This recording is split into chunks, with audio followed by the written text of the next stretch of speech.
alien warlord gifted him her scarred daughter, his response shocked the Empire.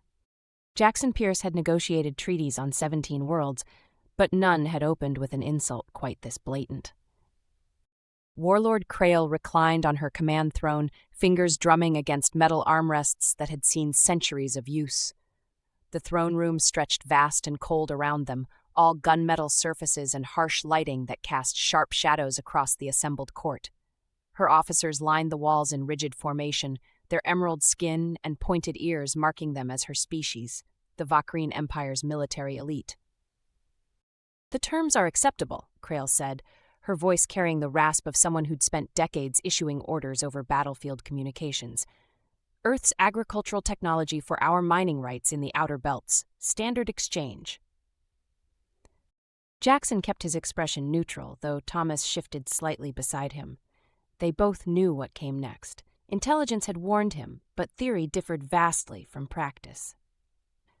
"To seal such an alliance properly, a gesture of goodwill is customary," Krael continued. She raised one hand, and the massive doors at the far end of the throne room groaned open. A figure emerged from the shadows beyond. Jackson's breath caught, though he didn't let it show. The woman who entered walked with her chin down, crimson hair falling forward to partially obscure her face. She wore simple gray clothing that seemed designed to minimize attention, and her steps carried the careful precision of someone used to making themselves small. The court watched her approach with expressions ranging from contempt to pity, and several officers turned away entirely, as if her presence caused physical discomfort. She stopped 10 feet from the throne and lifted her gaze just enough for Jackson to see her face fully. 3 jagged scars ran from her left temple down across her cheek and jaw, the tissue healed but prominent against her green skin. Another smaller scar bisected her right eyebrow. Her eyes, a striking pale jade, held the particular emptiness of someone who'd stopped hoping for kindness years ago. "My daughter Serith," Krael said, and the way she spoke the name carried all the warmth of reciting inventory numbers. "I offer her to you as symbol of our new alliance. She will serve your household as you see fit." The throne room fell silent. Jackson felt every eye in the chamber fixed on him, waiting for his reaction. Thomas's hand twitched toward his datapad, probably calculating how to diplomatically decline without torpedoing 6 months of negotiations. Jackson stepped forward. Serith's shoulders drew inward, bracing.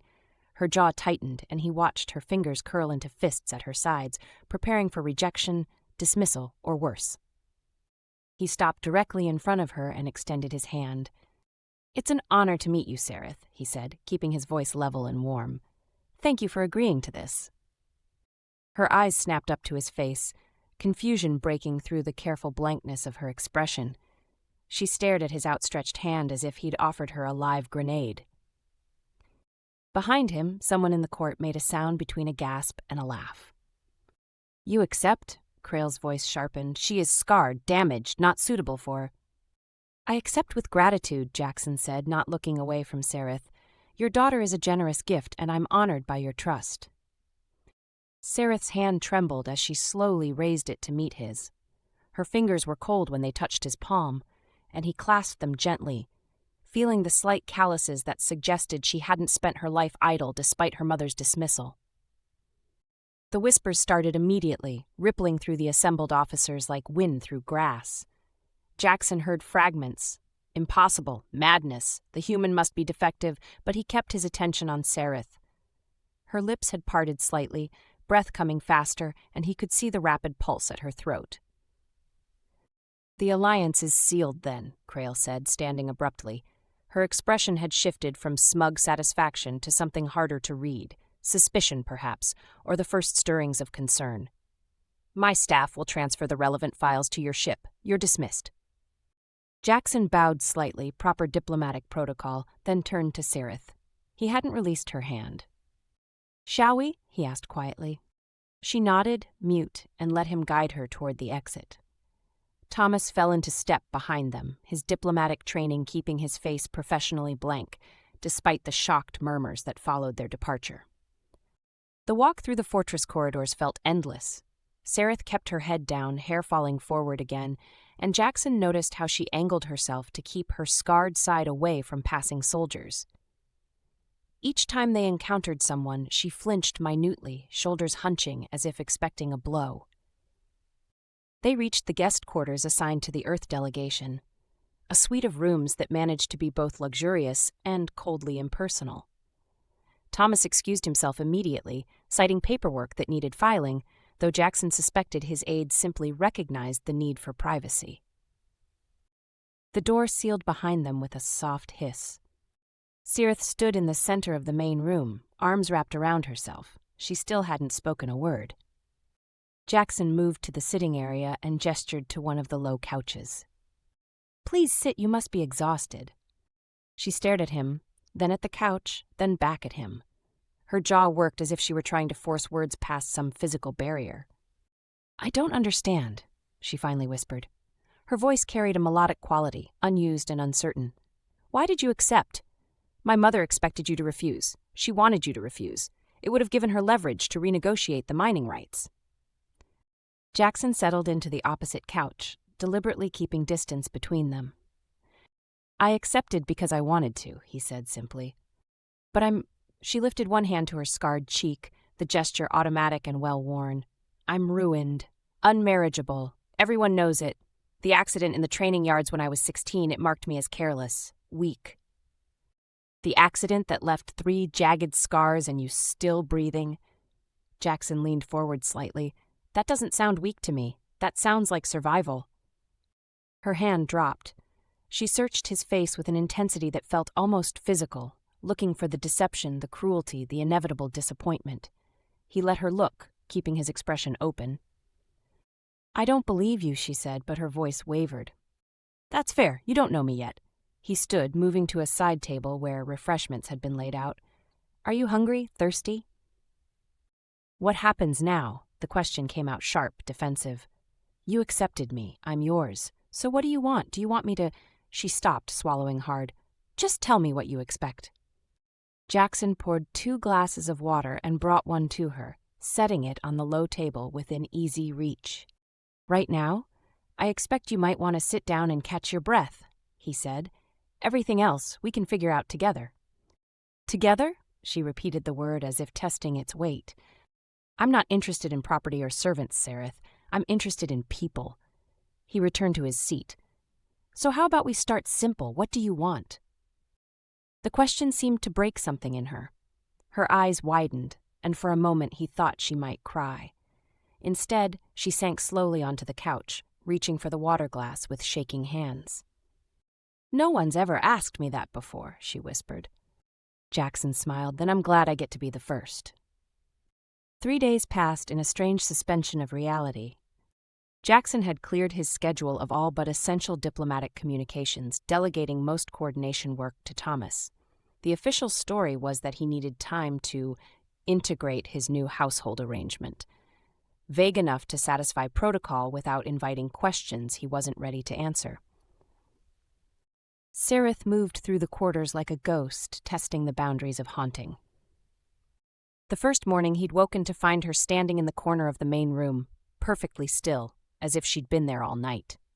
When he'd asked if she'd slept, she'd nodded, a lie, obviously, given the tension in her shoulders and the shadows under her eyes. He'd shown her to the second bedroom, explained that it was hers, watched understanding dawn slowly across her features, that she wasn't expected to share his bed. She'd locked the door. He'd heard the mechanism engage and felt a mixture of relief and sadness that she still needed that barrier. By the second day, she'd started eating with him. Small portions, careful bites, as if someone might snatch the plate away at any moment. Jackson kept conversation light, asking about the fortress architecture, the climate on their homeworld, anything that didn't require her to expose vulnerability. She answered in short sentences, eyes flickering to his face and away, testing whether each response might trigger punishment. Now, on the 3rd evening, they sat across from each other at the small dining table, the remains of a meal between them. Serith had actually finished her entire plate. Progress. "The saffron sauce was interesting," she said quietly. "Earth spice?" "From a region called Persia, originally, though it grows in several places now. Jackson topped off her water glass. Do you like cooking? Her fingers traced the rim of her plate. I used to help in the fortress kitchens when I was younger. Before. She stopped, hand moving unconsciously to her scars. Before the accident. She nodded, and he caught the slight tension that rippled through her whenever the subject arose. What happened? He asked gently. You don't have to tell me, but I'm curious. Serith was quiet for so long he thought she might not answer. Then she pushed her plate aside and leaned back, arms crossed. Not defensive this time, but thoughtful.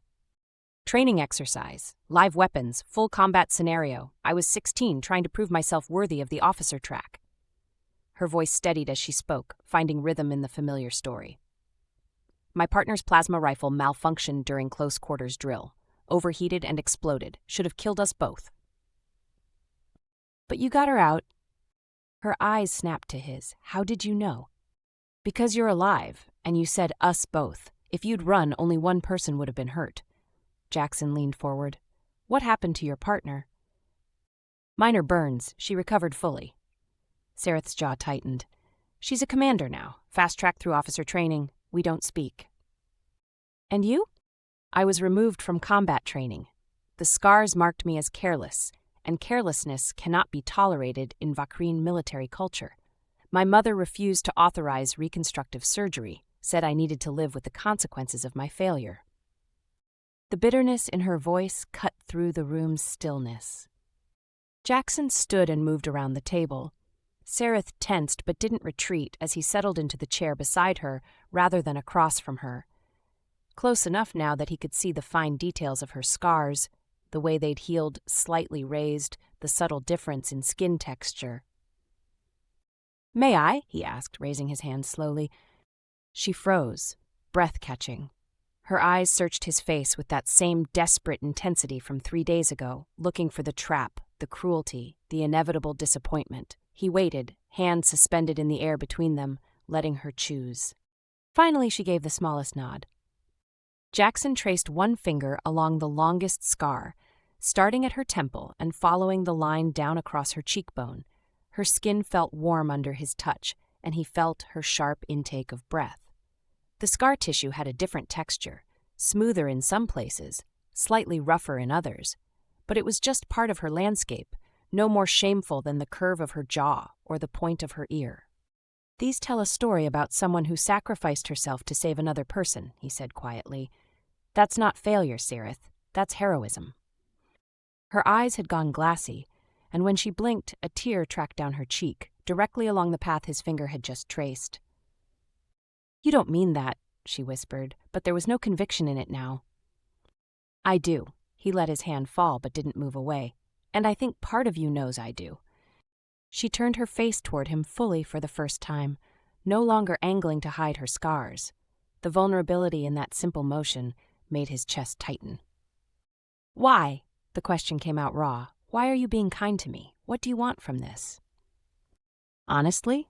Jackson held her gaze. When I first read the intelligence reports about this negotiation, they mentioned Warlord Krael had a daughter who'd been removed from military service. The reports were sparse, but they noted you'd shown tactical aptitude before the accident.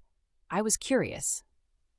He watched her process that, saw the exact moment suspicion began creeping back into her expression. But then I met you, he continued, and curiosity became something else entirely. What? She asked, voice barely audible. Interest, attraction, the desire to know everything about you that your mother dismissed as worthless. He let himself smile. You're brilliant, Serith. I can see it in how you analyze everything I say, how you've been mapping the power dynamics in this room from the moment we entered it. You're wasted here. You're attracted to me? She said it like she was testing the words in a foreign language. Very much so. Her hand rose to her scars again, automatic deflection, but Jackson caught it gently and lowered it back to her lap. Don't hide, he said, not from me. The silence stretched between them, charged with something electric. Serith's breathing had quickened, and he could see her pulse hammering at her throat. She leaned forward slightly, almost unconsciously, and he felt the magnetic pull of the space between them collapsing. I don't know how to do this, she whispered. I've never... No one has ever. We'll figure it out together, Jackson said. We don't have to rush anything. She made a small sound, something between a laugh and a sob, and then she was kissing him. It was tentative at first, unpracticed, her lips trembling against his. Jackson responded carefully, letting her set the pace, one hand coming up to cup the back of her neck. She tasted like the sweet wine they'd had with dinner, and when she gasped softly against his mouth, he felt the sound resonate through his entire body. Serith pulled back, eyes wide. I've never been kissed before, she admitted. Then I'm honored, Jackson murmured and drew her back in. The kiss deepened, Serith's inexperience giving way to instinct as she pressed closer. Jackson's hands found her waist, steadying her as she shifted into his lap, her knees bracketing his hips. The chair creaked beneath their combined weight, but neither of them cared. Her fingers tangled in his hair, pulling slightly, and he groaned against her mouth. The sound seemed to embolden her. She rolled her hips experimentally, and Jackson's hands tightened on her waist, breaking the kiss to catch his breath. Serith, he said, voice rough, are you sure about this? She answered by capturing his mouth again, one hand sliding down to tug at his shirt. He helped her pull it over his head, and her palms flattened against his chest, exploring the contours of muscle and the scattered scars from his own years of fieldwork. Her touch was reverent, almost disbelieving. You're beautiful, she whispered. Jackson caught her hands, bringing them to his lips. So are you, he said, and watched her eyes shine with unshed tears. He stood, lifting her with him, and she wrapped her legs around his waist automatically. The bedroom was closer than he remembered, or perhaps he was simply moving faster, driven by the heat building between them. He laid her on the bed carefully, following her down, caging her body with his. Serith's red hair spread across the pillow like flame, and her pale jade eyes were dark with desire. Jackson traced the line of her jaw, her throat, the delicate point of her ear. She shivered beneath him, arching into his touch. Tell me what you want, he murmured against her neck. You, she gasped. I want you. I want to feel, her voice broke, I want to feel wanted. You are wanted, Jackson said, punctuating each word with a kiss along her collarbone. You are desired. You are perfect. He took his time undressing her, revealing green skin inch by inch, memorizing every curve and plane. When she tried to cover herself, old shame rising, he caught her wrists gently and pinned them above her head. Don't hide from me, he said. Let me see you. She trembled but nodded, and he released her wrists to map her body with his hands and mouth. Every gasp, every arch, every whispered plea drove him further. When he finally moved over her, she reached for him with desperate urgency. Jackson, she breathed, his name a prayer and a plea. He entered her slowly, carefully, watching her face for any sign of discomfort.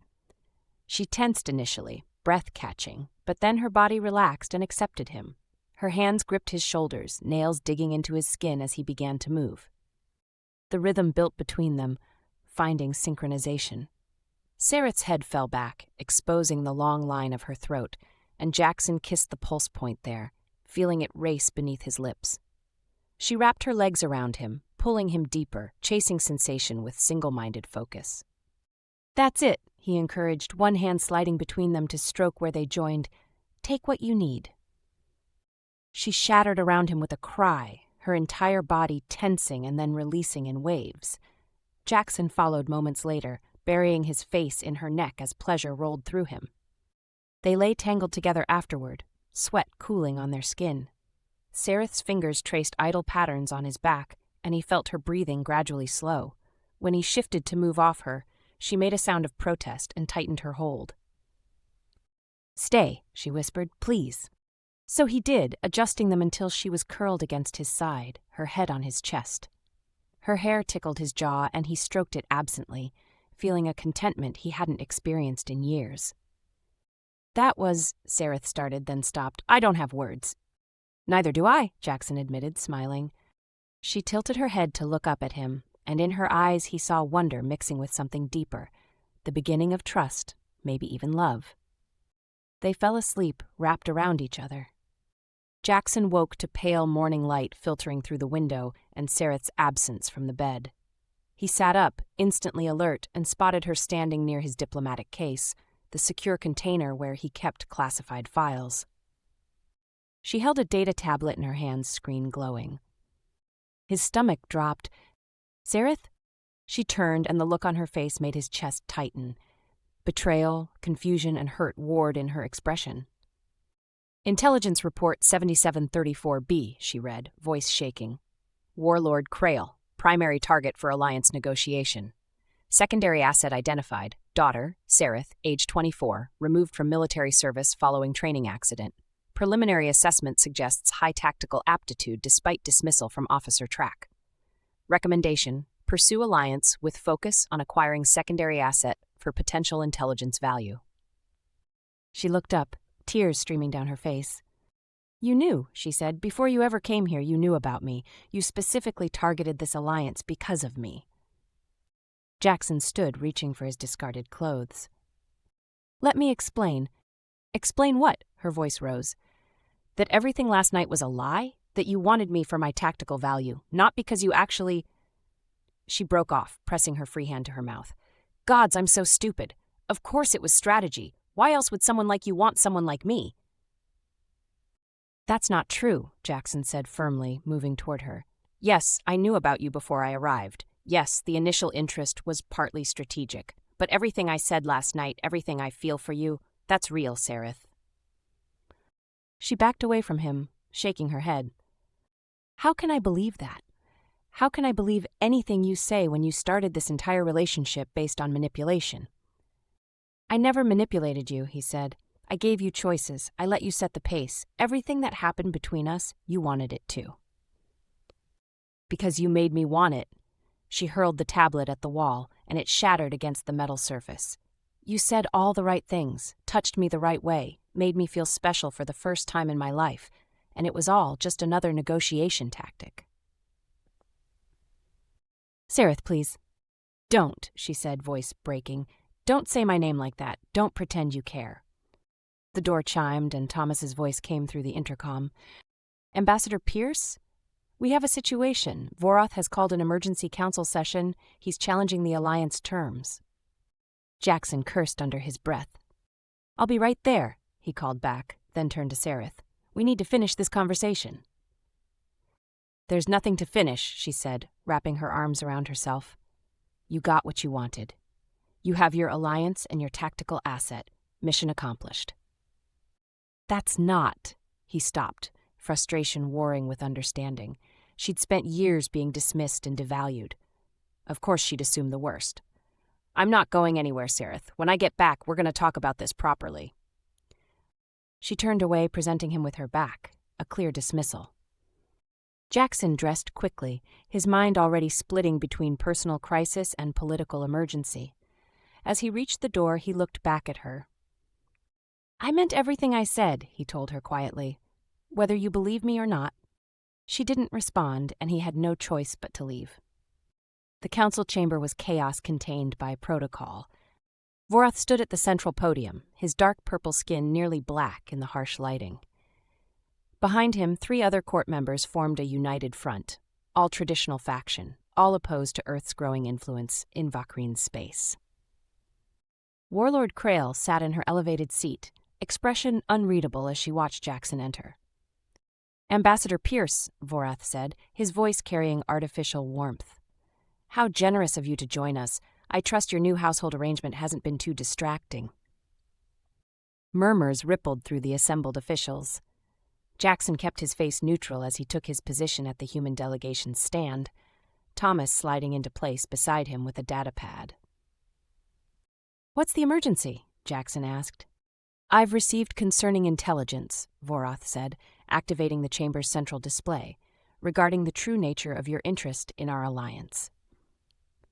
Jackson's pulse quickened, but years of diplomatic training kept his expression calm. Beside him, Thomas went rigid. The display showed a leaked intelligence document, not the one Serith had found, but similar. Vorath had clearly accessed classified Earth communications.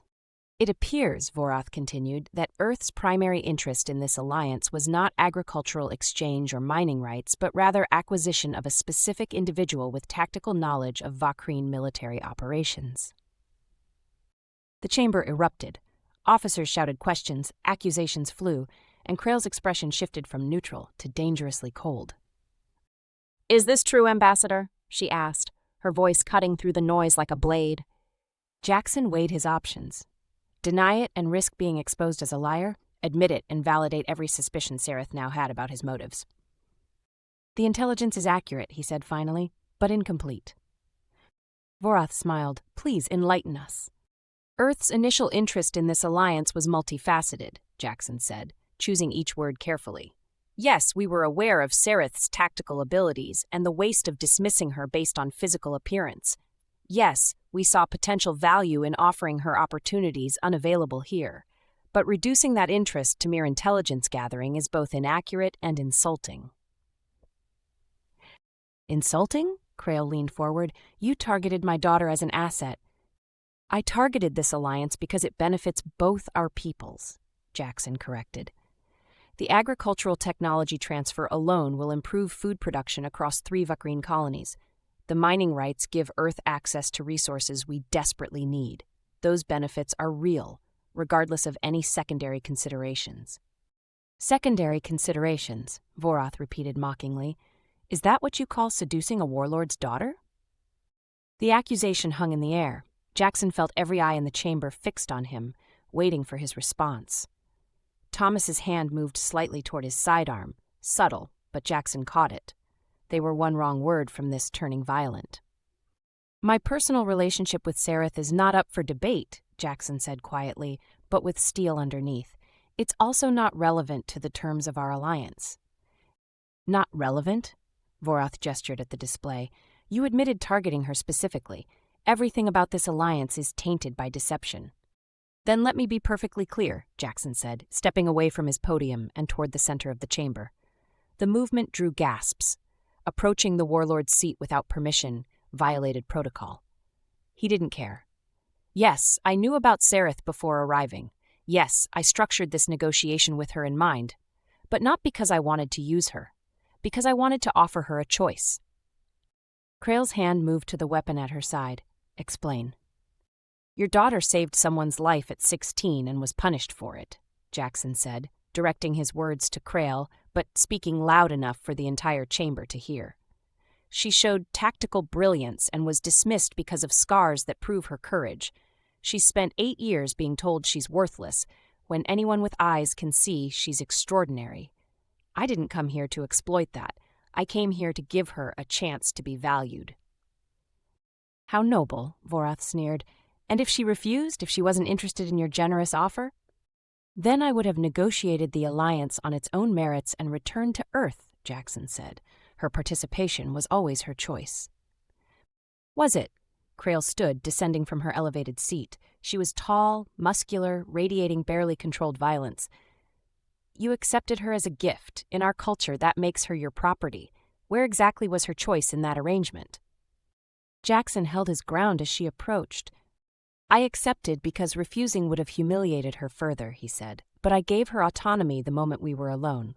Her own room, her own decisions, her own pace. Everything that happened between us, she chose." "Did she choose to fall for your manipulations?" Vorath asked. "Or did you simply say what she needed to hear?" The question cut deep because it was exactly what Serith had accused him of that morning. Jackson's jaw tightened. "My feelings for her are genuine," he said, and heard the rawness in his own voice. "Whether anyone here believes that is irrelevant." "Convenient that you develop genuine feelings for someone who happens to have strategic value," Vorath said. He turned to Krael. "Warlord, I move that we dissolve this alliance immediately. Earth has proven itself manipulative and untrustworthy. We should expel their delegation and reclaim your daughter before further damage is done." The chamber's mood shifted, officials nodding in agreement. Jackson saw the alliance crumbling before his eyes, 6 months of work disintegrating because he'd been too focused on Serith to secure his diplomatic channels properly. Thomas leaned close. "Sir, we need to evacuate. This is about to get ugly." But Jackson wasn't looking at the council. His attention had caught on movement at the chamber's entrance. Serith stood in the doorway. She'd changed into formal Vakrine clothing, deep green fabric that matched her skin, her red hair bound back in an intricate style that left her scarred face completely visible. No hiding, no shame. She walked into the chamber with her chin up and her shoulders back, moving like the officer she should have been. Every head turned to watch her approach. "Mother," she said, her voice carrying across the space, "permission to address the council?" Krael's expression flickered with something Jackson couldn't read. "Granted." Serith stopped in the center of the chamber, equidistant between Jackson and her mother. She didn't look at him, but he felt her presence like gravity pulling at his chest. "I've heard the accusations against Ambassador Pierce," she said. "I've also read the intelligence files that prompted this emergency session, and I have something to say." Vorath smirked. "Please enlighten us. Tell us how the humans seduced you with pretty words and false promises." Serith's gaze snapped to him, and Jackson saw the tactical mind he'd recognized 3 days ago analyzing angles and options. "He did seduce me," she said calmly, "with respect, with genuine interest in my thoughts and opinions, with touch that asked permission rather than taking what he wanted, with the first kindness I've experienced in 8 years. She turned to face her mother. "You gave me to him expecting humiliation, expecting him to reject me publicly so you could use his disgust as leverage in negotiations. You were willing to sacrifice my dignity for political gain. He wasn't." Krael's hand tightened on her weapon. "You forget yourself, daughter." "No," Serith said. "For the first time in 8 years, I'm remembering myself. The person I was before you decided my scars made me worthless." She finally looked at Jackson, and the pain in her eyes made him want to cross the distance between them. But she held up one hand, stopping him. "Did you target this alliance because of me?" she asked. "Did you see strategic value in acquiring someone with tactical knowledge?" "Yes," Jackson said, "because she deserved truth even if it cost him everything." "And did you manipulate me? Say things you didn't mean to achieve your objectives?" He held her gaze. "No, everything I said to you was true." Serith studied him for a long moment, and Jackson felt the weight of the entire chamber's attention pressing down on them. She'd asked for truth, and he'd given it. Now she held his future, personal and professional, in her hands. "I believe you," she said quietly. The chamber erupted again, but Serith raised her voice over the chaos. "I believe him because his actions have been consistent from the moment we met. He could have used me and discarded me. He could have taken what he wanted without asking. Instead, he gave me choices. He treated me as an equal. And yes, he was attracted to someone your culture considers ruined and worthless." She turned back to Krael, and Jackson saw steel in her spine that 8 years of dismissal hadn't broken. "You want to dissolve this alliance? Fine, but understand what you're really protecting. Not Vakrine interests or honor. You're protecting a system that wastes half its potential because we're too rigid to see value in anything that doesn't fit our narrow definition of perfection." Vorath stepped forward. "You speak of things you don't understand, girl. The human has clouded your judgment." "No," Serith said. "He's cleared it. For 8 years I accepted your judgment that I was worthless. I believed the scars made me less than everyone else. But he saw what you refused to see, that survival is strength, that sacrifice is honor, that intelligence matters more than appearance." She moved toward Jackson now, closing the distance between them. He wanted to reach for her, but forced himself to remain still, letting her come to him on her own terms. "You knew about me before you arrived," she said, speaking only to him now despite their audience. "You structured this entire negotiation with me in mind. That hurt when I discovered it. It felt like manipulation." "I know," Jackson said. "I should have told you from the beginning." "Yes, you should have," she agreed. "But I understand why you didn't. Would I have believed you if you'd led with, 'I came here specifically for you'? Or would I have assumed it was a cruel joke?" He saw the answer in her eyes. She would have rejected him immediately, certain it was mockery. "What changed?" he asked quietly. I remembered last night, she said, how you touched me, how you looked at me, how you made me feel. That wasn't strategy, Jackson. That was real. She reached up and cupped his face, her thumb tracing along his jaw. The gesture was intimate, claiming, and utterly fearless given their public audience. I was terrified, she continued. Terrified that everything was a lie, that I'd finally let myself hope and it would destroy me. But then I came here and watched you defend me to an entire council, watched you risk this alliance rather than deny your feelings. Strategy doesn't do that. Strategy would have cut losses and moved on. Jackson caught her hand, pressing it against his cheek. I meant every word, he said. Strategic interest brought me here, but you, Serith, you made me stay. Not your tactical knowledge or your potential intelligence value. You, the woman who saves people even when it costs her everything. The brilliant mind hidden behind walls of shame. The person who deserved so much better than what this empire gave her. Tears streaked down her scarred cheek, but she was smiling. I'm choosing you, she said, not because you're human or because you offered me escape, because you see me, really see me, and because she stopped, swallowed hard, because I love you. The words hit him like a physical blow. Jackson pulled her close, one hand tangling in her red hair, the other wrapping around her waist. When he kissed her, she melted against him, and he tasted salt from her tears mixed with something sweeter. The chamber exploded into chaos. Some officials shouted approval, others protested, and Vorath's voice rose above the rest, demanding order. Jackson ignored all of it, focused entirely on the woman in his arms. When they finally broke apart, Serith turned to face her mother, but she stayed pressed against Jackson's side. His arm remained around her waist, anchoring her. So dissolve the alliance if you want, Serith said to Krael, but I'm leaving with him either way. You can't give me away and then demand me back when you realize I have value after all. Krael stared at her daughter, expressions cycling through anger, shock, and something that might have been grudging respect. The warlord looked older suddenly, as if seeing clearly for the first time what she'd thrown away. You would abandon your people? Krael asked. Your homeworld? You abandoned me first, Serith said simply. For 8 years I've been a ghost in this fortress. Now I have a chance to be real again. I'm taking it. Islan, a junior counselor Jackson had spoken with briefly during preliminary negotiations, stepped forward hesitantly. Warlord, she said, perhaps we should consider what Serith has said about wasting potential because of rigid standards. I've seen capable soldiers dismissed for minor physical imperfections, scientists ignored because they didn't fit combat aesthetics. If the humans can see value we're missing, maybe the Alliance offers more than resources. You would side with them? Vorath demanded. I would side with progress, Islan said. Our empire is strong, but strength without adaptation becomes brittleness. The humans clearly evaluate worth differently than we do. Perhaps there's merit in examining why. Other voices joined in, some supporting, others condemning. Jackson watched the fractures forming in real time, the council dividing along ideological lines. His relationship with Serith had become a flashpoint for deeper tensions that had probably existed long before his arrival.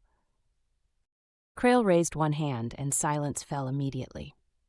This alliance will proceed, she said, her voice carrying absolute authority, but on modified terms. My daughter will serve as co-negotiator for Vakrine interests, with full authority to represent our people. Vorath sputtered. She has no credentials, no official rank. She has my authority, Krael said flatly, which is the only credential that matters. She looked at Serith, and Jackson saw complicated emotion in the warlord's face. Not quite love, not quite pride, but perhaps the beginning of understanding. You want to prove your worth? Krael asked. Then prove it. Show me what I've been missing for 8 years. Serith straightened, and Jackson felt her trembling slightly against him. Not fear, but adrenaline and emotion barely contained. I will, she said. And Ambassador Pierce, Krael continued, turning her attention to Jackson, you will treat my daughter with the respect and honor you've claimed to feel. Any suggestion that you've misused her trust and this alliance ends. Are we clear? Perfectly clear, Jackson said. Though you should know, my feelings for Serith aren't conditional on political agreements. Even if this alliance fails, She's still leaving with me if that's what she wants. Krael's lips twitched in something that wasn't quite a smile. You have courage, human. Stupidity, perhaps, but courage. The warlord turned to address the full council. This session is adjourned. We'll reconvene tomorrow to discuss implementation details. Dismissed. Officials filed out slowly, many casting curious or hostile glances at Jackson and Serith. Vorath left last, his expression promising that this fight wasn't finished. Jackson made a mental note to increase security protocols. Finally, only Jackson, Serith, Thomas, and Krael remained in the chamber. I'll give you privacy, Thomas said diplomatically, nodding to Jackson before making himself scarce. Krael descended fully from her elevated platform, approaching her daughter directly. Serith tensed but didn't retreat. I was wrong, Krael said, the words clearly difficult. I should have seen your value. Instead, I let cultural prejudice blind me to your potential. That doesn't erase 8 years, Serith said. No, Krael agreed. It doesn't, but perhaps this is a beginning. You'll have authority now, resources, the opportunity to prove yourself on a stage that matters. I don't need to prove anything to you anymore, Serith said quietly. I've already proven it to myself, and that's enough. She turned to Jackson. Can we go? Wherever you want, he said. They walked out together, leaving Krael standing alone in the empty council chamber. Jackson felt Serith shaking as they moved through the corridors, and when they reached their quarters, she finally broke. He caught her as she collapsed against him, sobs racking her body. Not grief, he realized, but release. 8 years of repressed emotion finally finding freedom. I've got you, he murmured, holding her tight. You're safe, you're valued, you're loved. She clung to him, fingers digging into his back, and he weathered the storm until her breathing calmed. I meant what I said, she whispered against his chest. I love you. I love you too, Jackson said, tilting her face up to kiss her forehead, her scarred cheek, her lips. And we're going to figure this out together. The alliance, your new role, everything. Together, she repeated, testing the word. Then she smiled, genuine and bright and utterly beautiful. I like the sound of that. They stood wrapped in each other as the fortress hummed around them, 2 people from different worlds finding unexpected connection. Outside, an empire struggled with the implications of their relationship. Inside, Jackson and Serith built something new, a partnership based on respect, desire, and the courage to see worth where others saw only flaws. The beginning of everything.